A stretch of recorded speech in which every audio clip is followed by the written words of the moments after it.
Hello and welcome to another edition of the Ask Dr. Pickel show, where we help find answers for people who have chronic health conditions, chronic health problems. All right, and today we have an interesting show of an issue that I see quite frequently, and sometimes isn't even thought as much of an issue from a conventional medical perspective. It's not looked at often, and I'll talk about why. And this is diet and lifestyle promoting hypoglycemia. What is hypoglycemia? Hypoglycemia is low blood sugar. And this is just a common pervasive problem that we see in patients who have chronic health conditions and some patients who don't have chronic health conditions. And sometimes it's a really severe problem, and sometimes it's just the very beginnings of it. So we want to kind of show you how to catch it early or look at signs of it, and then if you do have it, possibly how to deal with it better. All right, so let's dive right in with this information because, when blood sugar is looked at in a conventional medical perspective, mainly you hear about diabetes, you hear about insulin resistance. You don't hear as often about low blood sugar. Or if you do hear about it, they might catch on a blood test and it's in an extreme low. And that's when people are usually passing out or symptoms are very extreme. The thing is, though, is there's no medication or drug for low blood sugar. There is for high blood sugar. So again, that will receive more attention, such as diabetes. So, all right, so let's dive right in with some information on this. And so, diet and lifestyle. So one of the common things you'll find if you have hypoglycemia or you know someone who has hypoglycemia or low blood sugar, you'll find that they commonly, well, if my pen will write, technical issue, sorry. There we go. Maybe not. All right, technical issue here. Let me just see if this will. Sorry, ladies and gentlemen.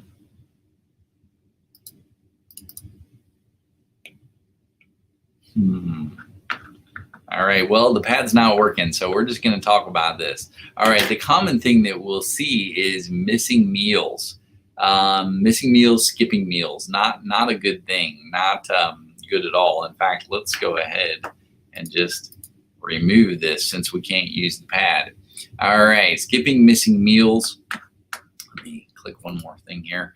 And then sometimes even avoiding snacking. I mean, a lot of times I'll see people with low blood sugar snacking more, but it's not always the right thing. In fact, usually the next thing is high sugar snacks, usually to be high carbs, high sugars, to try to get that blood sugar up quickly because they feel lousy. So they're looking for this quick fix. Not only that, but also you'll see more coffee intake, maybe even tea intake, anything to get that caffeine up, maybe even these energy drinks, things like that. So people are looking for fuel. They're looking for that quick energy fix without eating a big meal or without, eating much through the day. And in fact, what they'll find too is when they drink that caffeine, that will suppress their appetite. So yeah, they were hungry. It's like, gosh, I'm getting some low blood sugar symptoms. I'm hungry, drink some caffeine. Yeah, appetite goes away. Some of the symptoms decrease for a while. Sometimes we'll even see where meals come along and they'll tend to eat sweets instead of meals.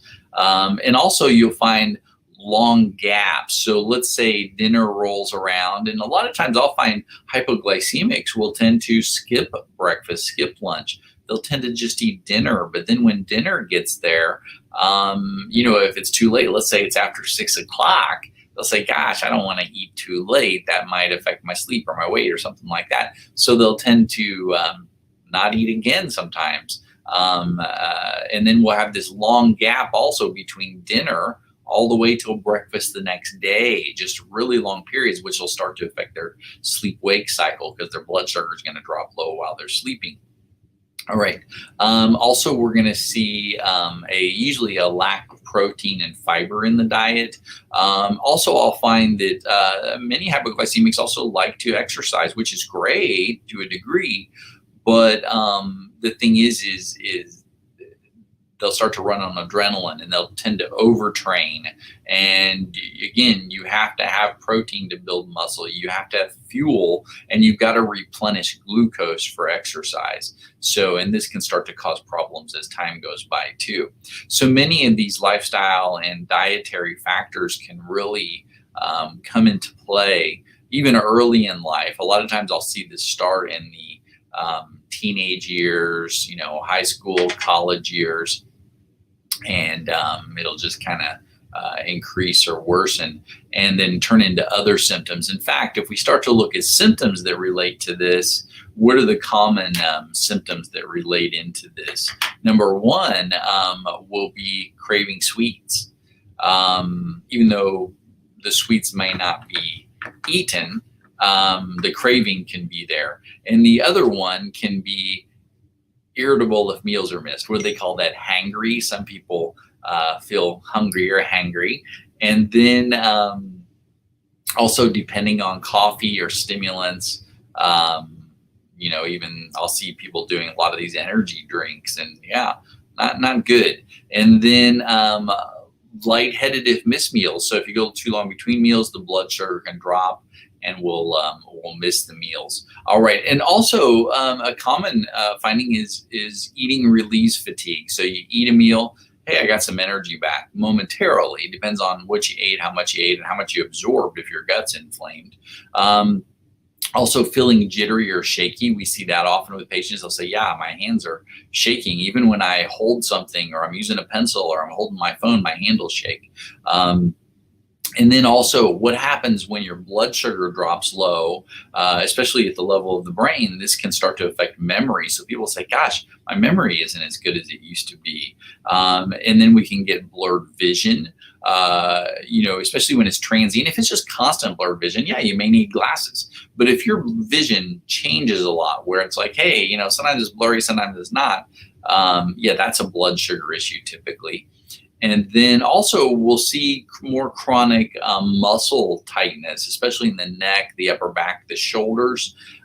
These muscles, when they start to run out of fuel, blood sugar, they start to burn more lactic acid, and this can knot up and tighten up the muscles. And then that can lead to, hey, my neck's always knotted up or tight, or I'm getting muscle contraction, muscle tension type headaches. So there's many symptoms that can go along with this. So what will this result in chief complaints? The complaints that patients come in with, usually the biggest thing they'll say is fatigue. They'll say, I'm tired a lot. I'm excessively fatigued all the time. Or maybe there's certain times of the day where energy may rise, but then it falls back down. Also insomnia. Again, if that blood sugar drops through the night, your brain still has to have fuel while you're sleeping. So you'll release either high cortisol amounts or adrenaline, and this will get blood sugar to the brain, but it's going to wake you up. Also, if your blood sugar is not right, if it drops too low, this lowers what are called your dopamine levels and your serotonin levels. So this can cause you to feel anxiety, or this can cause you to feel irritable or angry, or this could cause you to feel down and depressed. There's so many different symptoms with that, because again, you're affecting your neurotransmitter production. And then oftentimes we'll see infertility related to blood sugar, low blood sugar too. Headaches is a very common one. And a lot of times when people say, oh, I think I've got a hormone imbalance, or they've got, heavy or light menses, or menses that change a lot in women. The thing is blood sugar directly relates to, especially female hormone dysregulation. So when your blood sugar is too high or too low, or up and down, this activates an enzyme in your ovaries that starts to off-level your estrogen progesterone balances. And in fact, if that gets worse, it actually starts to basically turn your estrogen into testosterone, which of course is not good for women either. So definitely any of these things can occur, and all related to low blood sugar. So if this is an issue, it needs to be addressed. But the thing is sometimes it's from not eating enough, which is very common. But actually the more common thing that we see is that people are eating plenty, but their gut's inflamed and they're not absorbing what they eat, except for the sugars and carbs. which if your gut is inflamed and swollen, yeah, those tiny molecules, the sugars and carbs, they don't need much to digest. They'll go right in. That'll give you temporary